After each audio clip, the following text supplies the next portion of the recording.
Now we'll proceed further with your module number 6, the last module which is available for your entire CSO, that is your certified SOC analyst. So your last module name is your incident response. So now let us understand what is this incident response first. Now, first thing is incident response is also called as an IR. So IR is a systematic or an methodological approach to handle any kind of an security breach to minimize any damage which is going to happen on your organization. Now, if any kind of an organization you're working on, any organization, it can be an TCS, Wipro, or Fortune 500, anything you're. So if you're working in an organization, there will be an IR team or else incident response. So it is a procedure or a systematic approach. It will be written how you need to handle a particular attack. So you need to follow a procedure and you need to understand how it is going to work, and you need to minimize the damage and the impact which is going to take place on your organization. And the IR includes carrying out both technical and non-technical actions as well. So only not related to like your attack or attack methodology and everything. They are even going to take care of your reporting, documentation, compliance, each and everything will be handled by your IR or incident response. So as the name says, if any kind of an attack is going to take place, how you're going to react to that, how you're going to prevent it, how you're going to minimize the damage which is going to take place in your organization. So in this IR, we have a separate team for this also. So incident response is a topic, but there is a huge team which is going to work in this IR. That is your, we call them as IRT, incident response team. Now you're working as a SOC L1 analyst. After L1, you'll be promoted to L2. Then after that, you have the major thing, that is your IRT, incident response team. So this incident response team is an highly skilled people. So this will be including penetration testers, your forensic investigator, incident handlers. So there are many people will be working inside this team. So there are highly skilled people. It is completely a group. So it's not an individual or a group of people who are highly skilled and highly knowledgeable related to attacks or attack vectors or methodologies, etc. They'll be giving you the response over here, how to prevent it, how to manage it, how to mitigate and eradicate the attack which has taken place in your organization. Now, the next thing will be your IRT, that is your incident response team. How many roles are available? Now, if you observe my screen closely, these are the typical roles which are available in your IRT or incident response team. So you take any organization, this is the minimum criteria. So this people should be available in your IRT. If in case these people are not available, then it is very difficult for an IRT to work in a full function. The first person which will be available is your ISO. So ISO stands for your Information Security Officer. So this is like an head of a department or your entire IIT department, where this person will be taking care about your policies or granting permission. So, and even providing training and guidance. And so everything related to admin related things or every governance also we can call. So he's like an main person for this entire IIT team. So you'll be leading the entire IIT team. You'll be giving the instructions, permissions, everything will be managed and handled by your information security officer, or in simple, we can call him as also an ISO. Next is your IM or incident manager. So this person or this individual will be working on any kind of an incident which has taken place in your organization. Incidents response activities he'll be checking, and he'll be checking what is the technical issues which are available and who is going to work on this. So he's going to, like as the name says, manager, so he's going to handle the entire team.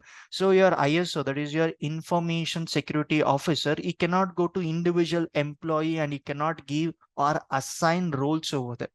So below your ISO, we have your IM, that is your incident manager, where he'll be taking care of the IRT team.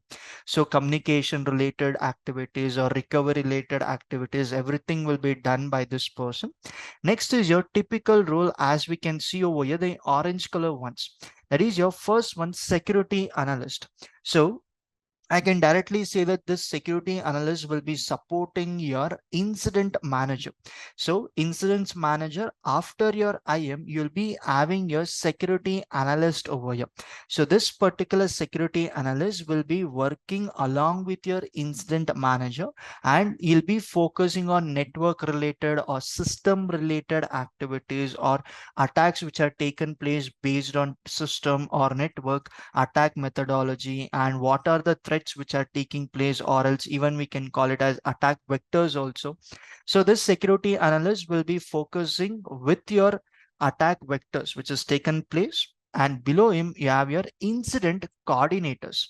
Now these people are like focused only on linking the connections. Now take an example, there is some attack available in your network or some active attack is available. Now, this incident coordinators are going to take that information and pass it to your security analyst, forensic investigator, threat researchers, your stakeholders, and your incident manager will be providing or passing the information in your network or else in your organization. So these are the people who are going to forward the information to the required or the concerned people. Next is your forensic investigations or forensic investigators over here. So these people are else really talented people or really skilled people, where they'll be handling the crime or else the attack which is taken on your organization. They'll be performing the investigation, and they'll be even preserving the data also. So if any kind of an attack is happening, that data, whatever type of an attack, what kind of it is, everything will be stored and they'll be placing it in a custody. So that is called as a case over there. So you need to present that case and you need to store that in a custody. So everything related to evidence or preserving the evidence, or else helping the attackers, or not attackers, helping the analyst to stop this kind of an attack, everything will be done by your forensic investigator. Next is your threat researchers. Now, this is a unique topic over here. So what this threat researchers will do is they are going to collect information and they are going to analyze the information related to an attack. Now, taken any example, a malware attack or any kind of an SQL injection attack or anything which has taken place in your organization, these threat researchers are going to take that particular data and they are going to analyze it. And one more advantage is they are going to build their own database. So in yesterday we saw that what we call the, I forgot the name for it. So I think it is called as something. So I forgot what was the name of that. So think threat intelligence. Yes, types of threat intelligence sources. So can anyone tell me what are the threat intelligence sources which are available? Anyone? What are the types of threat intelligence sources? That is, you're collecting information. How many sources are available?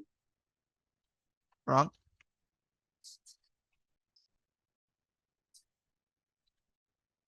Not that one, Sahil sir. Threat intelligence sources I'm asking about. So the answer which you have provided is related to threat intelligence, but sources I'm asking. Where and all you can collect the information.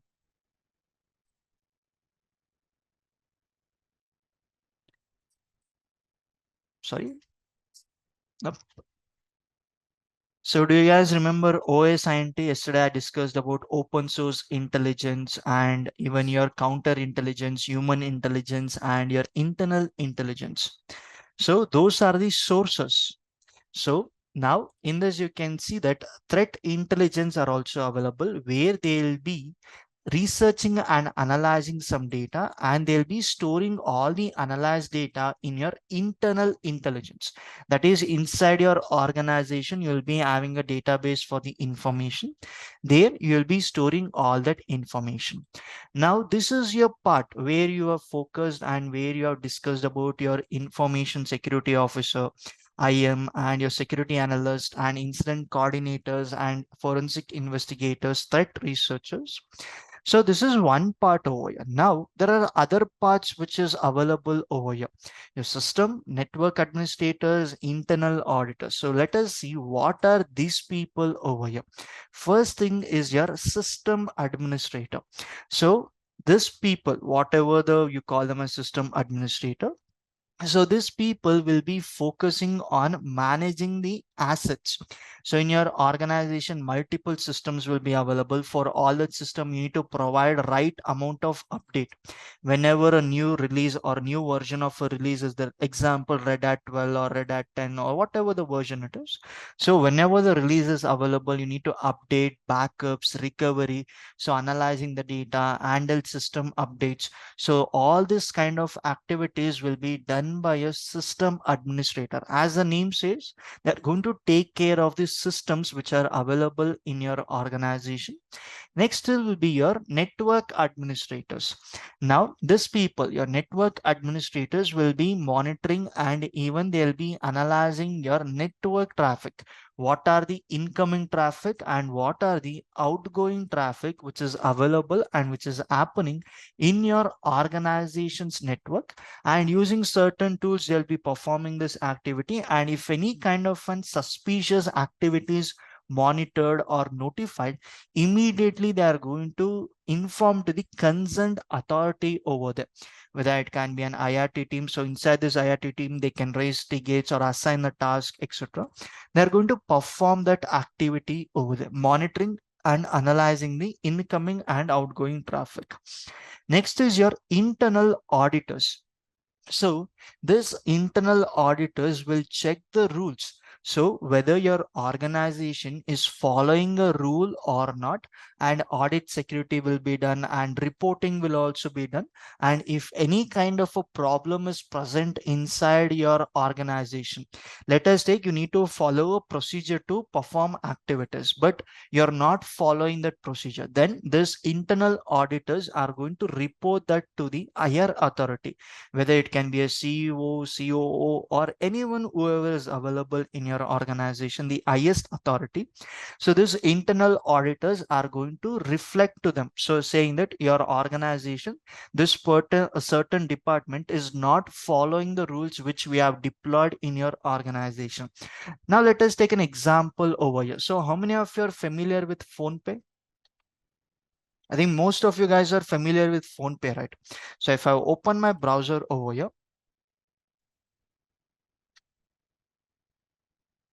and search for PhonePe, I'll go to the official website of PhonePe. And if I go to the bottom last line, so you can see they're following CISA PCI DSS. So they're following a compliance or they're following a regulation related to a credit card over or credit policy. So this entire PhonePe should follow the rules which has been given by your CISA PCI DSS certified. If in case they are breaking any kind of a rule, then your internal auditors will report that to the highest concerned authority. So in some organization, they'll be reporting this to the managers or the MDs, managing directors, or anyone, or else in some organization directly it can be escalated to an CEO of an organization. Next is your financial auditor. So they'll calculate all the incidents and what incidents were taken place, all about that. So let me give an example. So what they'll do is, if any kind of an incident is taken place in your organization, they're going to bill it, how much of damage that incident has taken place. So for an example, if any kind of a ransomware attack is going to happen in your organization, now this financial auditors will escalate, or will they'll be calculating this. So in according to this ransomware attack, so we need to pay around $1,000 or $2,000 or $1 million or $200 million. So it depends on what kind of an attack. So this people will be calculating the incidence cost. So the damage caused, everything will be calculated. The response team expenses. So all the people are working, right? Their expenses, everything will be calculated by your financial auditors. And the next one will be your HR. So most of you will be familiar with this name, HR or human resources. Now, so these people will be performing activities like, I can give examples. They'll be performing counseling and handling the team members and recruitment. All these activities will be done by your human resource or your HRs. Finally, your public relations over here. So this is a department where all the primary data, so whatever the incident has taken place in your organization, finally it will come to this public relation, and they are going to put it in the media, or else they are going to disclose that to the internet. Now take example over here. Cognizant was attacked by a ransomware called as Maze ransomware. So they demanded around $70+ million. So the Cognizant's team, once they have eradicated with that particular kind of an attack, they made it disclosed it. So they made it out to the public saying that this kind of an attack took place in our organization, and we have successfully eradicated, or else we have solved it, or whatever it is, whether it was successful or failure, whether they paid the amount or whether they've just resorted or eradicated. So it depends on the organization. So making out or publishing it to the public will be the job of your public relations over the last department which is available. So these are some of the major departments which is available in your incident response team. And you can see I left out one part, that is you people, that is your SOC analyst over here. Now, you people will be attached to an IRT, incident response team. So we generally call that as an SOC and IRT collaboration over here.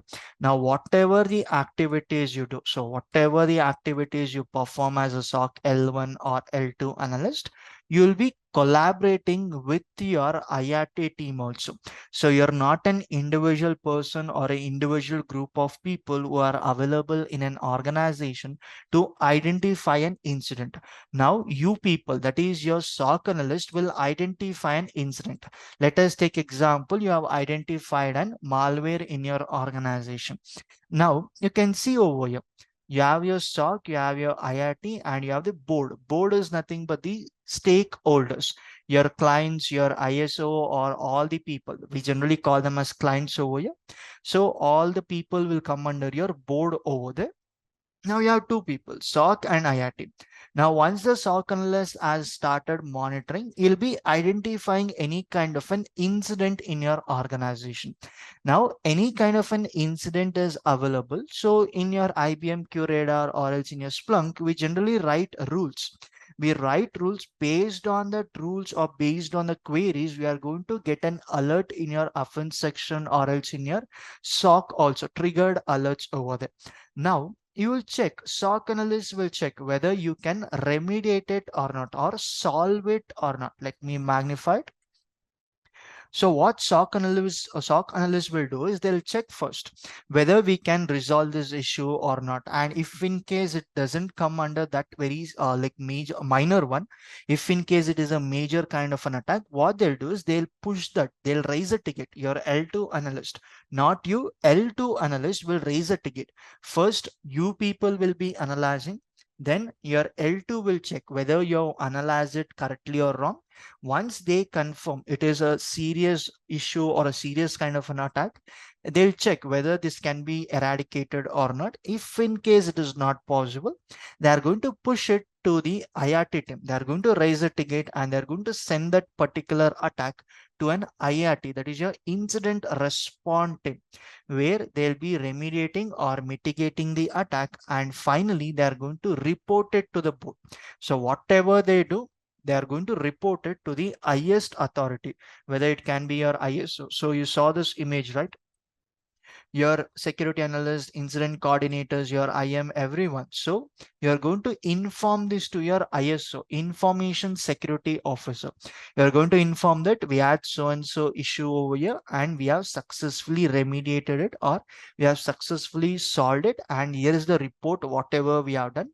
And then finally, it is going to be reported to the stakeholders. Now, clients are nothing but those are the people who are paying you. So if you work for any organization you take, whether you're working for TCS, Wipro, or else IBM, or else even your Infosys or Mindtree, any organization you take, if you're working in that organization, your organization will not be directly paying you. They'll be charging the client. Client will be paying you basis on your cubicle.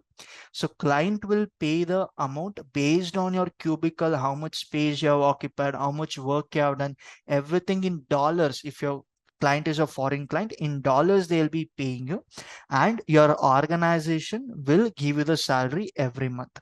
So stakeholders should also know what has happened in your organization, any kind of an attack, because the client has all the authority over there, because those projects, so you'll be handling some bank projects or any kind of a project over there. So you're handling clients sensitive data over there, so you need to just understand about that data and you need to give the report also, because if you don't inform the clients certain vulnerability was available or certain attack was taken place, then the stakeholder may ask a question, why you did not inform us related to this. So all the organization, they'll be letting know the stakeholders so and so content or so and so activities has taken place, and our team, IRT team or SOC team, they have resolved the issue for us, and here is the complete report with proof. So once it is submitted to the stakeholders, then it is end over here. So this is a small flow chart over here which is going to say how you both are going to collaborate. Always remember, SOC is not an individual. SOC is always based on IRT. IRT cannot also work individually, they are based on you. So it is a combination over here. So in simple collaboration also, you ask them, you and they ask you. So it is like give and take policy over here. So if you give anything, if you want any kind of a help or any suggestion, even you can ask them also. Now you can see this bubble over here. So SOC and IIT combines and then they are going to give you a response. And do remember, in organization, this both teams should not be available. So there is no rule that your IIT plus SOC should be available. So what happens if your organization could not afford IIT team, they can only deploy SOC team, and they can outsource, they can hire some people outside via some third parties, and they can deploy the IIT team over there. So they can only pay certain amount, lesser amount when compared to deploying your own IIT. Or else, if you don't have the option to afford or option to deploy the SOC team, you can only deploy the IRT team and you can outsource the SOC team over there. So it is like vice versa. So it completely based on you. Otherwise, if you are having good amount of resource, you can deploy both in your organization. Either you can deploy your SOC individually and outsource IRT, or else deploy IRT and outsource SOC, or else both also you can internally you can deploy and you can perform your activities. So this is about the collaboration. Any doubts or any questions till now?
Any queries or any questions till now?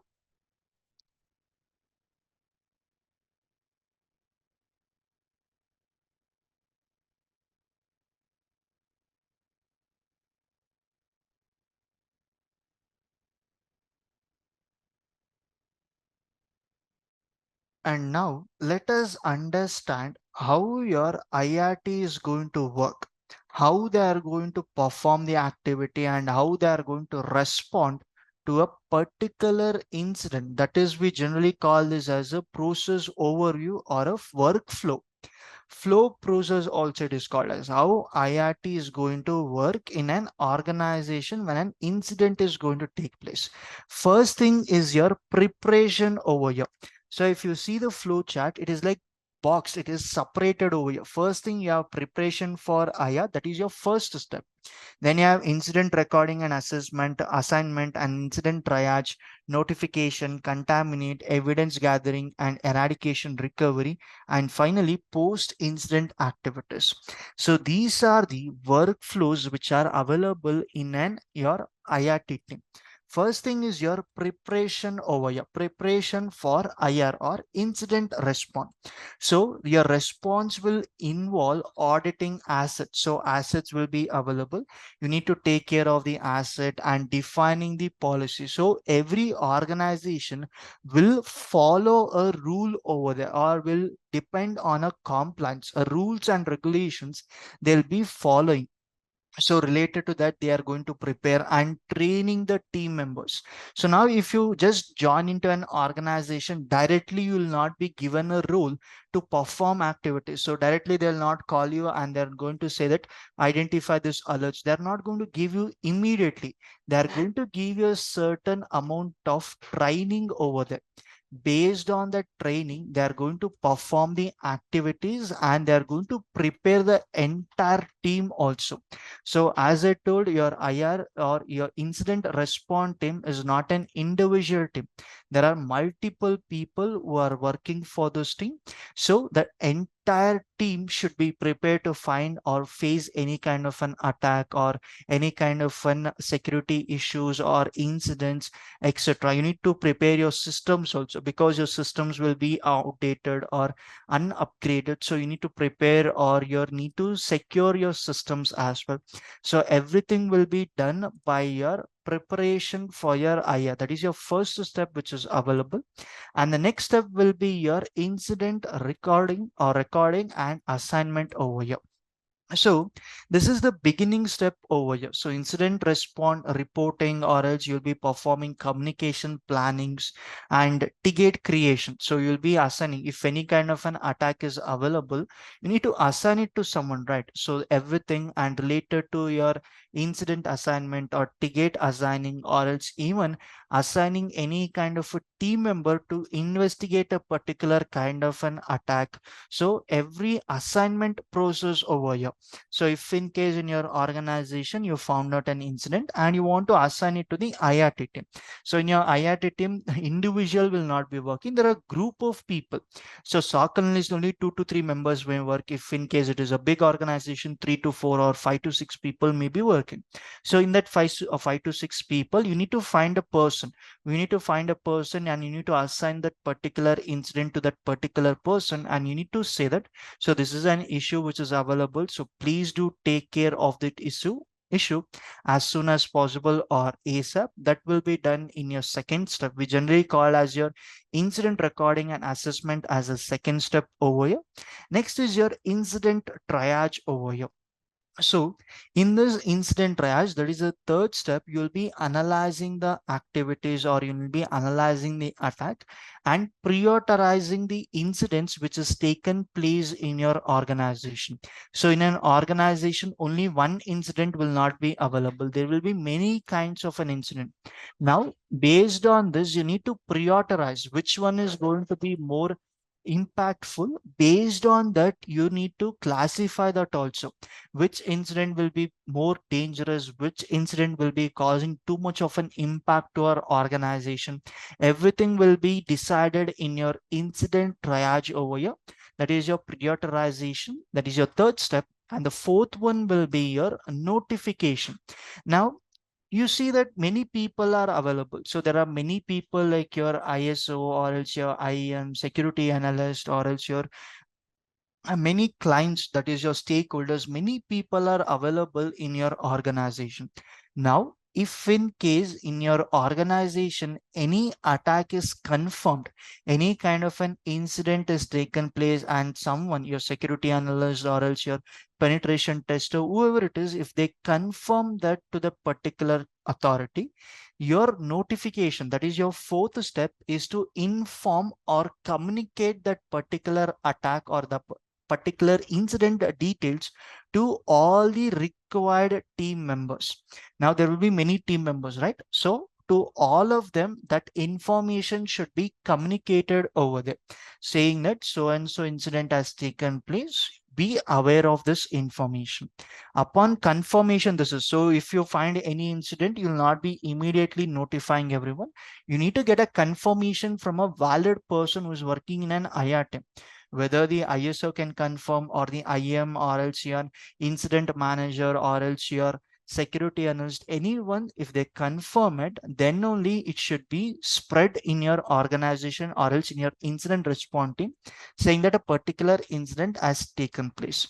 Now, once that incident has taken place and everyone got notified about that information, your most important step is your contaminate or containment. We call it as containment is an alt or pause that incident from spreading in your network or spreading in your system, etc. Now, for an example, if in case it is a malware, malware is a spreadable format of a virus.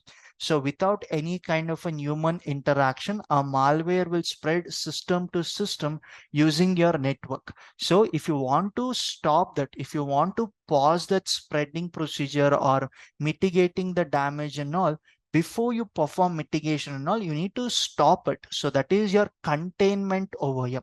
Once you perform the containment, you will be analyzing it and you'll be mitigating that particular dangerous activity or threat or any kind of an activity, and you'll be protecting your organization.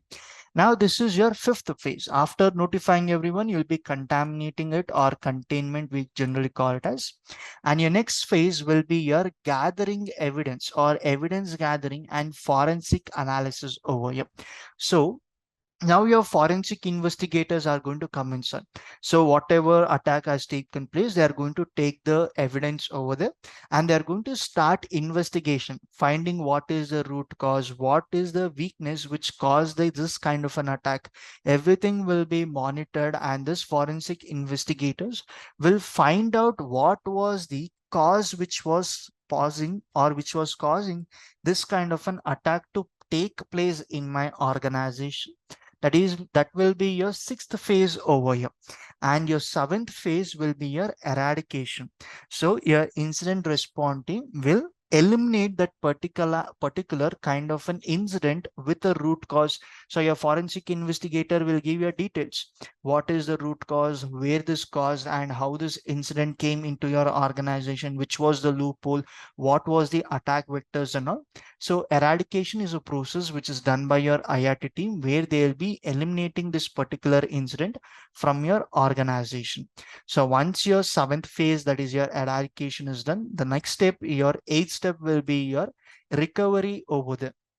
So once everything, because it will be a panic situation for your organization, because they'll be focusing what are the data, because the systems which are connected in your organization, mostly they'll be handling sensitive information.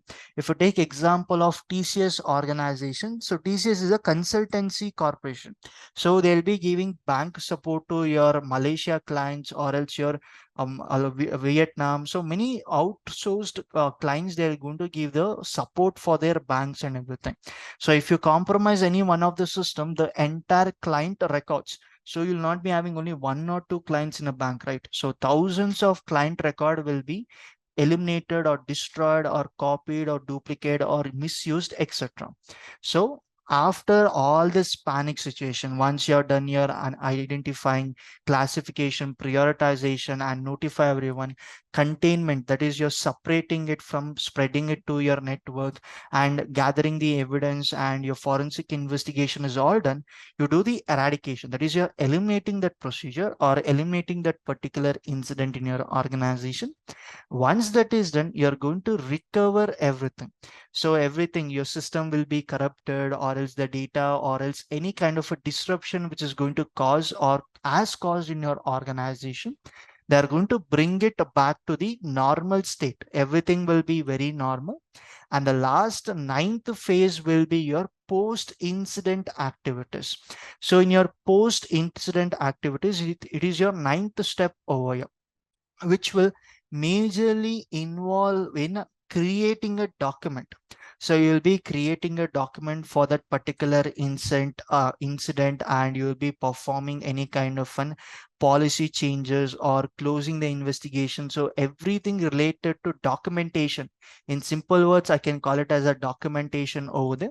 So document relation or document related activities will be done in your last part, that is your ninth. So first one is your preparation, second is your incident recording and assessment, and third one is your incident triage over here.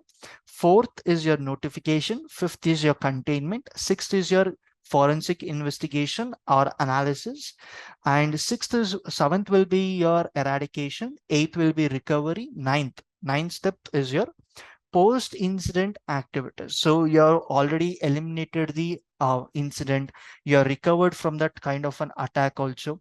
Once that is successfully completed, you'll be performing some documentation, because your auditors will be available, right? If you see over here, yeah, many people. You have internal auditor, financial auditor. So these people, they'll not be quite over there. So they'll check the policy. Have you ever broken a rule? So what happens is, in an organization, there is a policies.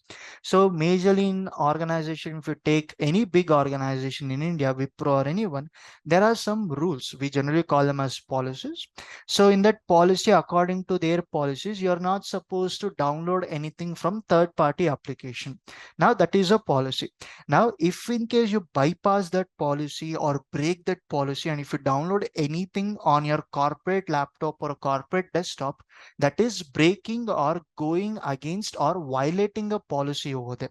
Now, your internal auditors will check that also, whether that particular employee. So let me take my example. So the internal auditors will check whether that particular employee Sunil has broken any kind of a rules or any regulation in your organization that has caused this much of impact. So your financial auditor will come in. So he'll also check, he or she. So they'll also check how much of damage it has caused, how much of dollars or whatever the calculation is.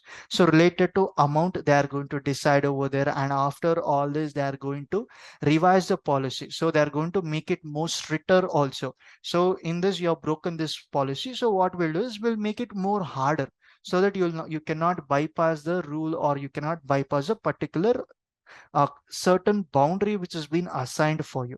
Then they'll close that particular incident, and they're going to report it finally. They're going to make a file copy. It can be a hard or a soft copy, and they're going to close that incident.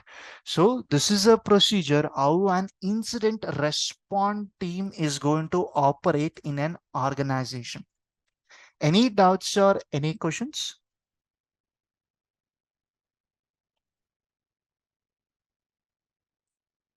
Any questions or any doubts over here?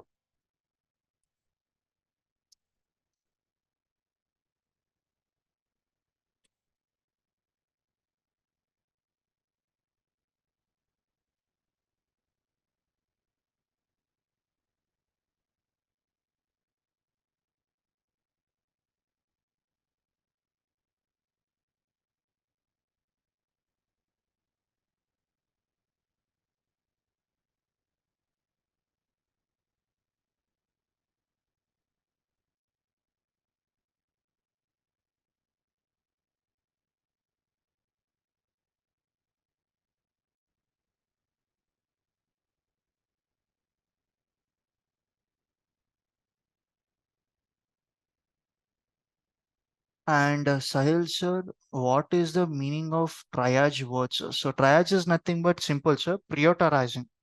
So you have multiple things, right? So take an example. You have 3 to 4 friends. So you have one close friend over there.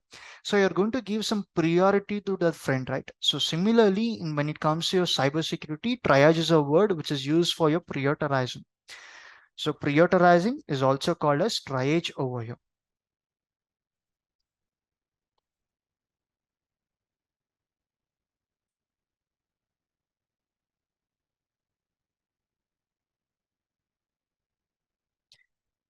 So this will be the workflow or the process of an IRT team. Any questions or any doubts till now, whatever we have discussed?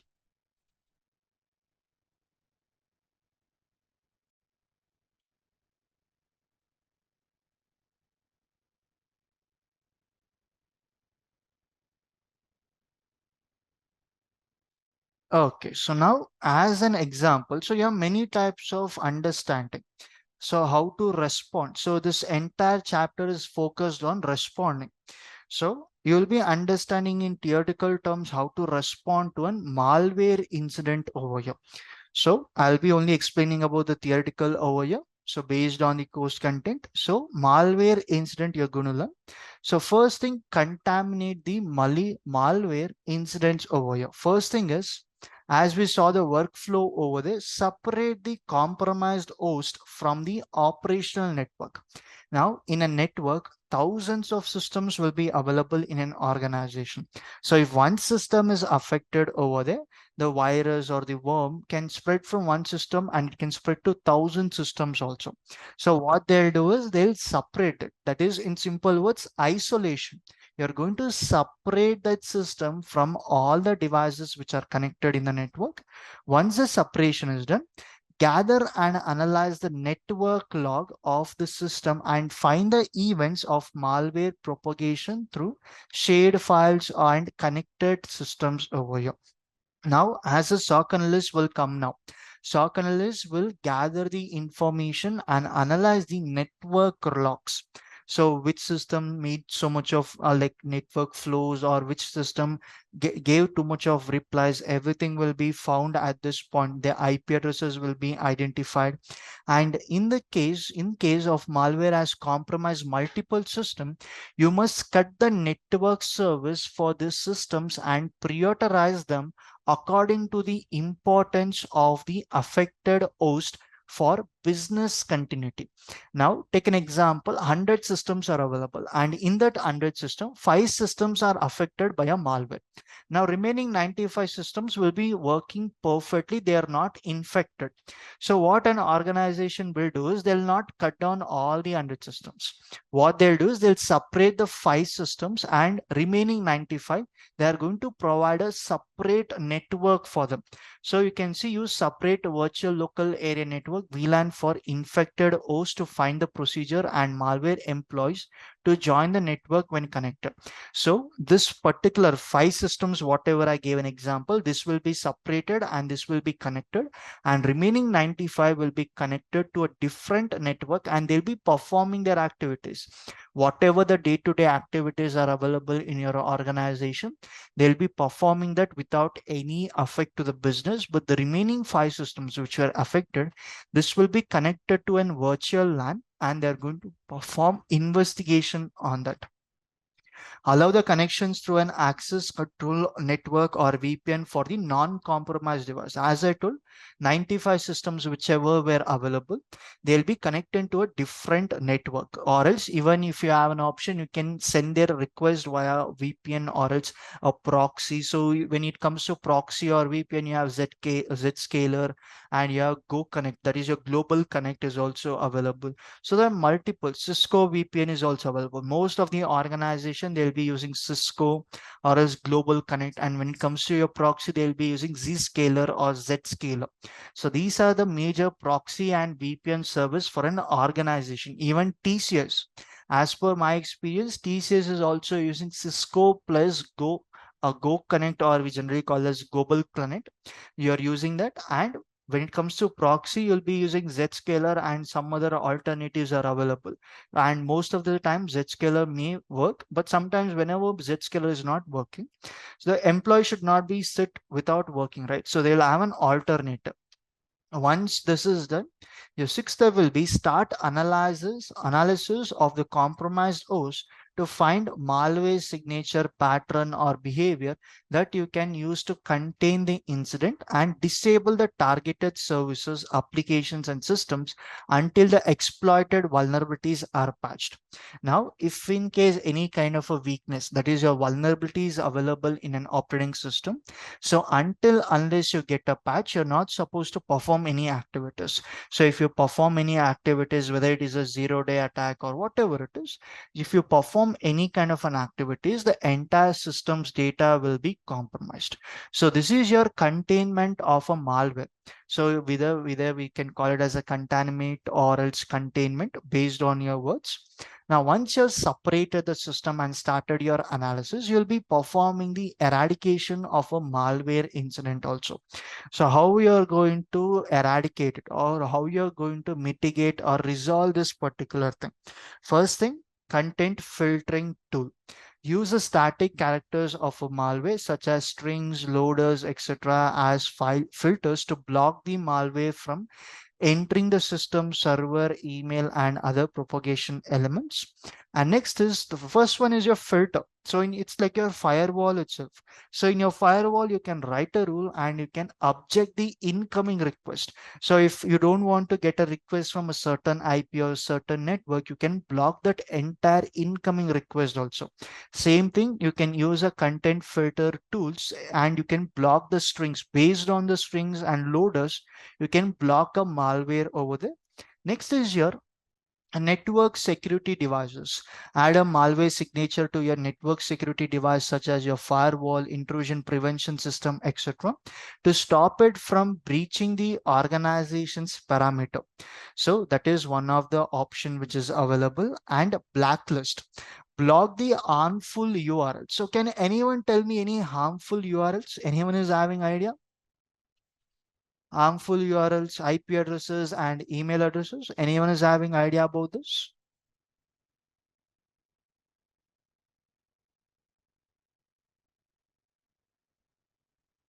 Sahil sir, phishing links, that is right.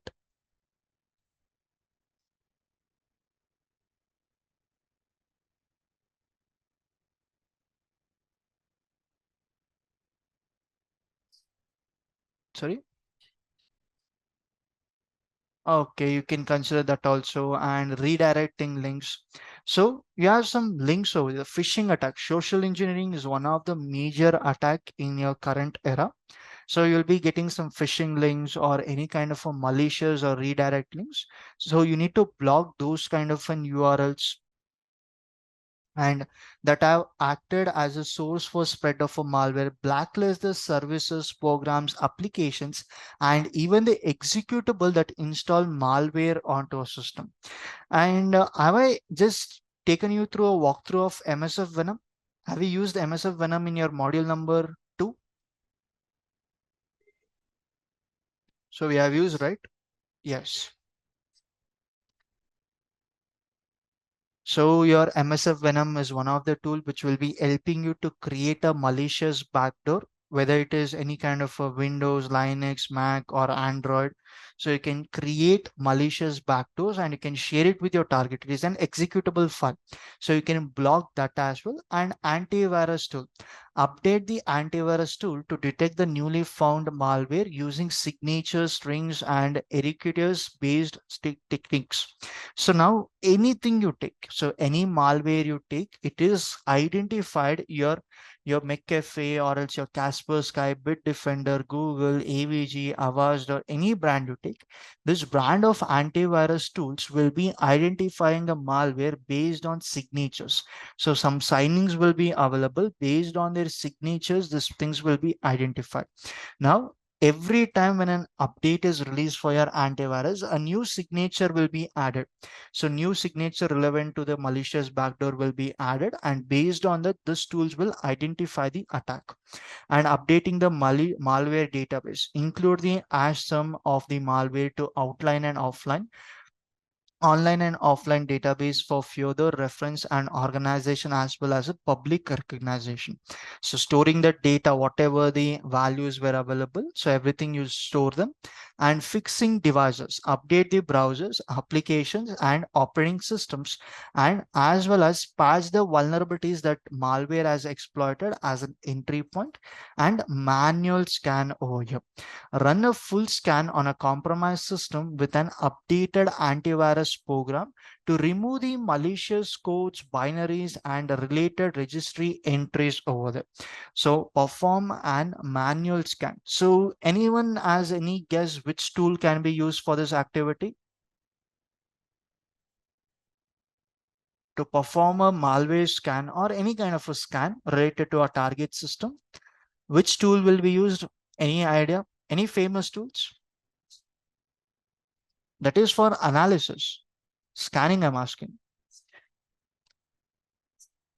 Malware scanning or your system scanning. So here it is mentioned full scan on a compromised system. Okay, McAfee. And apart from that, you have your Kaspersky. Or else if you're not going for your antivirus also, you have these tools like Qualys Guard, Nessus is available. So you can use this kind of a professional tool to identify any kind of a weakness is still existing or not. So these are the procedures which are available for your eradication of or removing of a malware from your system or network. Now, the last thing will be your recovery after the malware incident. So you were being compromised and how to recover also. So first thing, wipe the hard disk and other impacted portable storage media such as memory card, USB drivers, etc.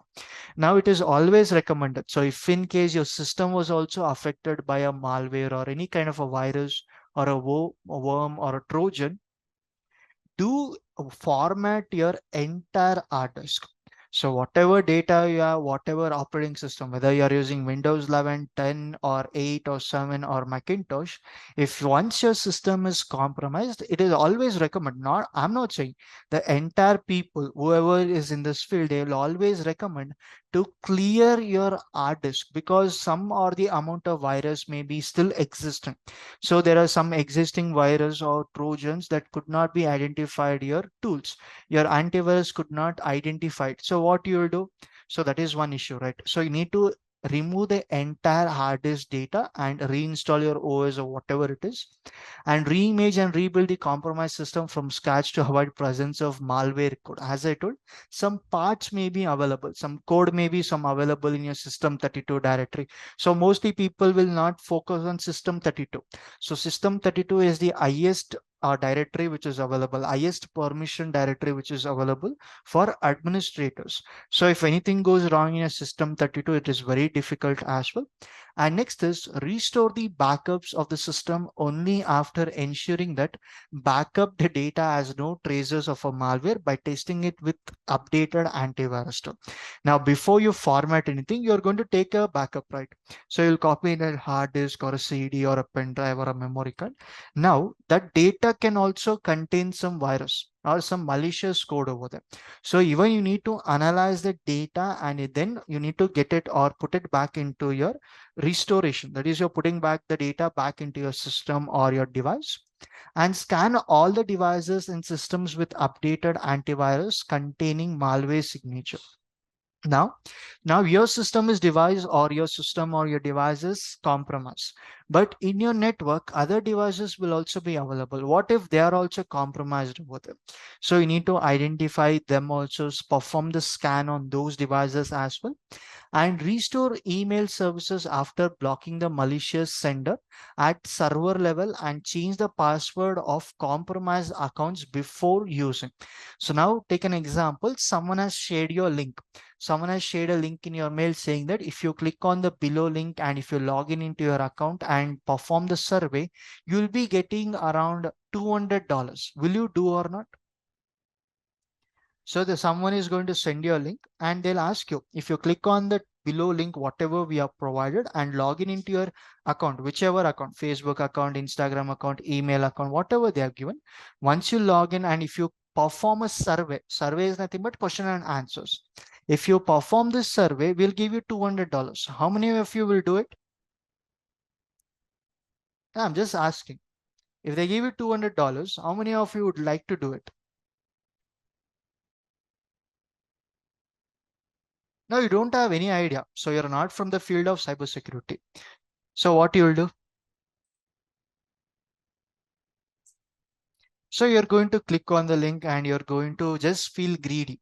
So you're going to feel greedy and what you'll do, okay, if I just perform a survey, I'll get $200. So what you do, you'll click on that link and you log in also. Once you log in, your username and the password will be extracted to the attacker. You're not even going to get a single dollar over there, but the attacker will collect your username and your password. That is the beauty of your phishing attacks over there. So once that information is collected, take an example, your mail account. So they have captured or compromised your mail account and they have logged in into your mail and they are performing. They're sending your employees, your colleagues. So some attacker has compromised your mail and he is sending some fake mails or phishing mails to your colleagues also. What your colleagues will think, okay, this is from my colleague itself. I'll click on the link. So that is spreading more over there. So you need to change once it is done, once your attack is confirmed and eradicated and everything is done, restored email services and block that malicious sender, whoever sent you the mail, and you need to change the password and username. So once these two contents are changed, the attacker cannot log in back. You'll not have an option to log in into your account back. And enable scanning of all of links and attachments in email passing through the server. Now you can configure your email server as well. Based on your configuration, you can even deploy analysis tools and even you can find out. You can even deploy some anti-phishing tools are also available. So you can deploy them and you can find out whether there's any kind of a phishing links or anything. And disable automatic file sharing between the system. So which service will share the files in your system? Which service will allow you to share the files? What? File sharing. You have two options. One answer is correct. Other than that, what service can be used to share the files locally?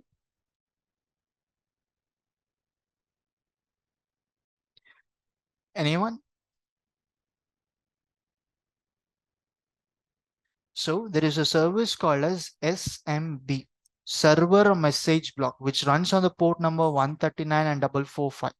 So using this, you can share the files. Your system will convert into a small server and the people who are available in your network, they can easily access the data.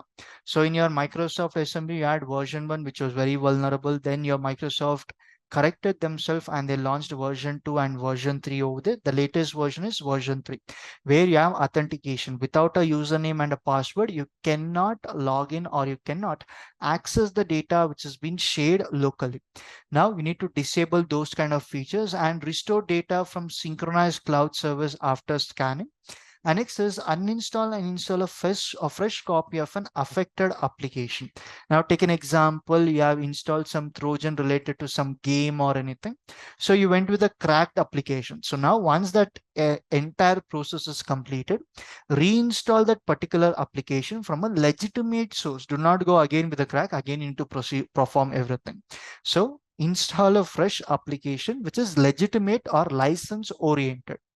Next, till the last step will be here, restore the system functions, including disable, enable services, open, close ports to their original. So when an attack is performing or else system is affected by any kind of an attack, the people will be performing isolation. When you perform isolation, you'll be disabling some services. So you'll disable HTTP, you'll disable FTP, you'll disable SSH. So you'll be disabling certain services and certain port numbers. So 80 port number, 8080 or else 22, 25 or SMTP. So you'll be disabling all these port numbers and all these services. Once you perform this disabling, again, if it will be required, right? So you need to enable that as well. So these are the things which are available in your module number 6. Any doubts or any questions till now?